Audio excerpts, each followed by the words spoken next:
Assalamualaikum warahmatullahi wabarakatuh. Jumpa lagi di channel Ronald Hutagalung. Pada video kali ini kita akan belajar bersama tentang bagaimana membangun sebuah bisnis.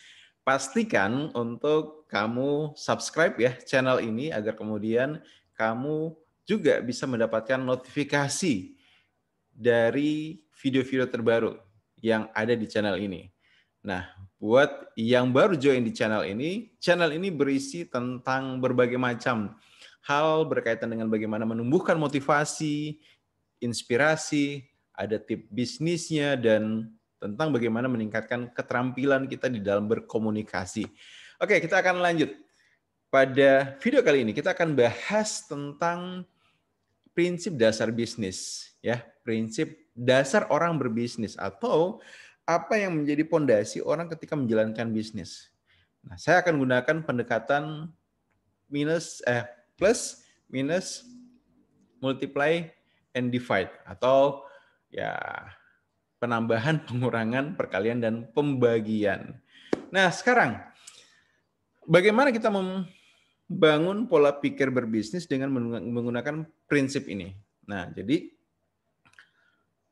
orang bilang bisnis itu adalah pekerjaan hitung-hitungan, dan memang tidak bisa dipungkiri bahwa itu yang kemudian yang kita lakukan ketika kita berbisnis. Nah, permasalahannya adalah bagaimana cara menghitungnya. Itulah yang harus kemudian kita punya kerangka berpikirnya, sehingga dari kerangka berpikir yang tepat kita bisa kemudian merumuskan satu ide bisnis, menjalankan sebuah bisnis yang itu tidak hanya dia kemudian memberikan keuntungan pada kita, kepada karyawan, tapi juga pada masyarakat.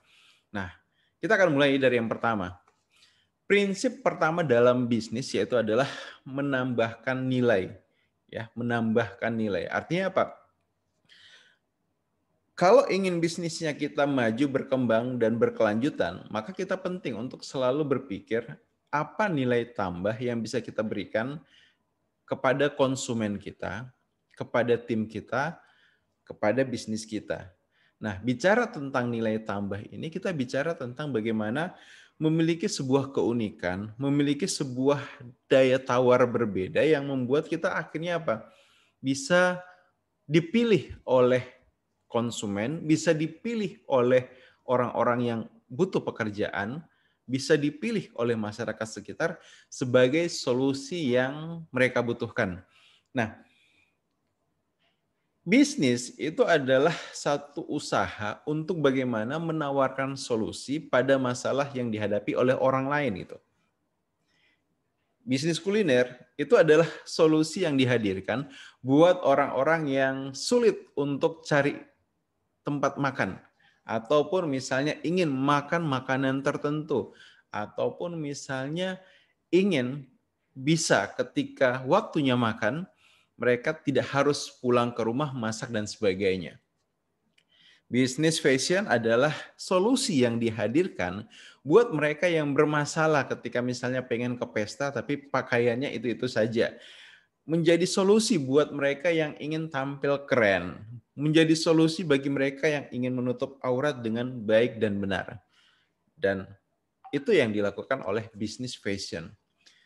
Bagaimana dengan bisnis misalnya Gojek atau Grab? Ya, itu pun adalah sebenarnya pada prinsipnya merupakan solusi yang dihadirkan untuk membantu mereka yang kesulitan untuk bepergian karena tidak punya kendaraan. Atau kalaupun punya kendaraan, mereka ingin bagaimana mungkin lebih mudah sampai di tujuan karena tidak kena macet. Atau misalnya mungkin bisnis ini adalah bisnis yang dibuat untuk membantu orang yang ketika butuh sesuatu, mereka nggak harus kemudian keluar rumah. Dan itu yang dilakukan oleh Gojek maupun Grab. Nah, jadi kerangka berpikirnya adalah bisnis merupakan solusi yang diberikan kepada orang lain yang punya masalah. Permasalahannya adalah seperti ini, seringkali di dalam beberapa bisnis, itu ada banyak yang menyediakan. Prinsipnya misalnya ada orang bermasalah, tapi yang menyediakan solusi juga banyak. Contoh orang setiap hari lapar, tapi yang menyediakan makanan untuk kemudian menjadi solusi bagi orang lapar itu juga banyak.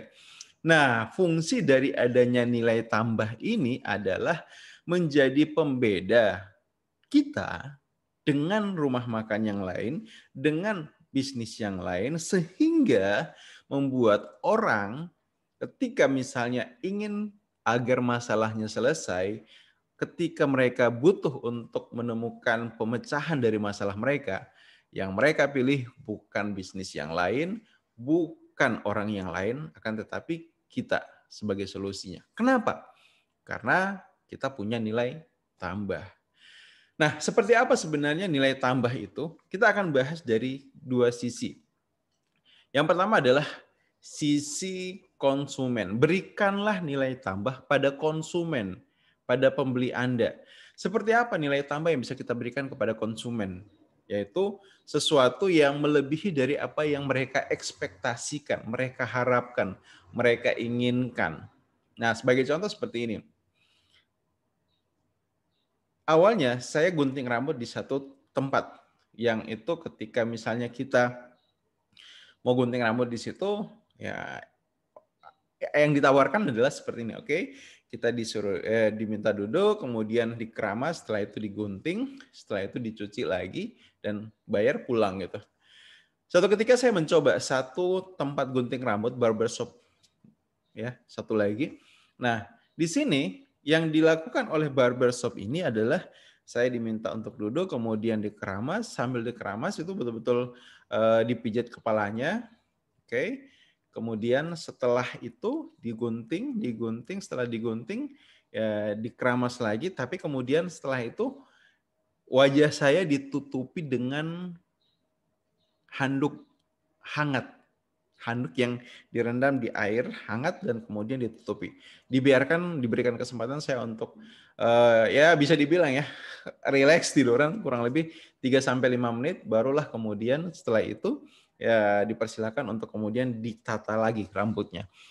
Nah, dua salon ini itu memberikan pelayanan yang berbeda, tapi harganya sama. Nah, apa yang membuat saya akhirnya sudah tentu ya, kalaupun Anda merasa oke, kalau bayarnya sama, wah tentunya akan pilih yang punya nilai tambah. Yang tidak hanya kemudian kita ketika pangkas rambut itu dikemas, tapi kemudian ya ada treatmentnya, ada pijatnya, ada refleksi wajah, ataupun ya hal yang sederhana itu. Hanya menutupi wajah kita dengan handuk hangat, itu membuat kita betul-betul merasa fresh, segar, dan itu yang membuat akhirnya saya menjadi langganan di barbershop ini itu. Nah, itu contoh dari nilai tambah. Berikanlah sesuatu yang sederhana, yang simple, yang akhirnya membuat orang merasa nyaman, puas dengan apa yang kita berikan. Dan itu menjadi pembeda kita dengan layanan yang lain. Maka ini yang akan menjadi kunci dari bagaimana kita bisa punya bisnis yang bagus, yang besar, yang kemudian berkelanjutan. Nilai tambah tidak hanya kemudian kita butuh berikan kepada yang namanya konsumen, pelanggan. Nah, nilai tambah juga butuh kita berikan kepada apa? Kepada tim kita. Misalnya secara periodik kita merancang satu program pelatihan buat tim, buat karyawan, sehingga apa? Mereka merasa bahwa ketika mereka kerja dengan kita, mereka mendapatkan sesuatu yang lebih dari sekedar gaji. Apa itu? Pengembangan dirinya, wawasannya, kebijaksanaannya, kedewasaannya, keahliannya, keterampilannya. So inilah yang kemudian akhirnya membuat mereka, oke, saya nyaman di tempat ini, saya suka bekerja di tempat ini. Kenapa? Karena saya mendapatkan nilai tambah dari apa yang saya kerjakan. Seperti itu. Oke. Nah, kita masuk yang kedua. Yang kedua yaitu adalah mengurangi biaya. Prinsip dari bisnis adalah mengurangi biaya. Akan selalu ada yang kemudian yang butuh kita lakukan secara efisien, sehingga dari efisiensi itu kita bisa mengoptimalkan nilai tambah. Nah, mengurangi biaya itu bisa misalnya kita lakukan dengan apa? Melakukan satu proses pengkajian kembali terhadap bagaimana kita menciptakan produk kita. Produk ataupun jasa, prinsipnya kita butuh siapkan itu dengan biaya yang seminimal mungkin, sehingga dengan biaya yang seminimal mungkin kita bisa memberikan harga terbaik buat konsumen, ya, harga terbaik buat pelanggan kita, harga terbaik buat orang yang mau solusi dari kita. Nah, jadi apa yang kita butuh lakukan dengan melakukan pengurangan biaya ini? Nah, untuk pengurangan biaya itu sebenarnya ada macam-macam yang bisa kita lakukan. Yang pertama adalah kita misalnya bisa mengurangi proses. Nah, contoh begini, kita misalnya jualan keripik nih, jualan keripik pisang itu. Nah, jualan keripik pisang itu prosesnya adalah misalnya kita butuh dulu ke pasar, kemudian kita beli produknya, bahan bakunya, keliling-keliling, pilih bahan baku dan sebagainya. Setelah itu kemudian kita bawa, kita sewa angkot, kita sewa kendaraan, atau kita bawa sendiri, kemudian kita bawa ke tempat produksi untuk kemudian diproses. Nah, kita bisa mengurangi biaya dengan cara seperti apa? Misalnya mungkin kita melakukan negosiasi dengan si tengkulak atau si pengumpul pisang ini atau si pedagang pisang ini, kita ajak dia kerjasama. Pak, saya butuh sekian tandan pisang setiap hari. Bisa nggak Bapak carikan dan antar ke tempat saya? Nah, itu itu mengurangi biaya. Kenapa mengurangi biaya? Karena secara otomatis misalnya Anda tidak harus mengeluarkan biaya untuk setiap hari ke pasar mengecek, meminta, mencari pisang yang akan digunakan untuk proses produksi. Nah, mengurangi biaya. Kenapa? Karena Anda melakukan pengambilan banyak, secara otomatis mungkin Anda bisa mendapatkan harga yang lebih baik dibandingkan dengan beli secara eceran. Jadi bisa dilakukan dengan mengurangi biaya ataupun bisa juga dilakukan dengan mengurangi proses, ya. Prosesnya yang bisa kita lakukan adalah mungkin dalam satu tahapan pengembangan jasa ataupun produk ada yang kita lakukan eliminasi itu, kita hilangkan saja sehingga apa? Dengan menghilangkan itu prosesnya bisa lebih cepat dan bisa memberikan produk terbaik buat konsumen. Ya, jadi macam-macam yang bisa kita lakukan. Nah, sekarang coba perhatikan eranya industri-industri, kita ambil contoh perbankan. Mereka sudah mulai cukup bagaimana mengurangi biaya. Mengurangi biaya dalam artian apa? Melakukan otomatisasi di dalam proses bisnisnya sehingga dengan otomatisasi itu mereka mengurangi jumlah pegawai namun tetap memberikan pelayanan yang terbaik kepada konsumen. Melalui apa? Misalnya melalui pelayanan penyediaan ATM yang sekarang itu tidak hanya kemudian untuk tarik tunai, tapi store tunai pun bisa dilakukan. Nah, yang terjadi dengan menyediakan ATM apa? Ya mereka mengurangi biaya operasional juga di dalam bisnis mereka.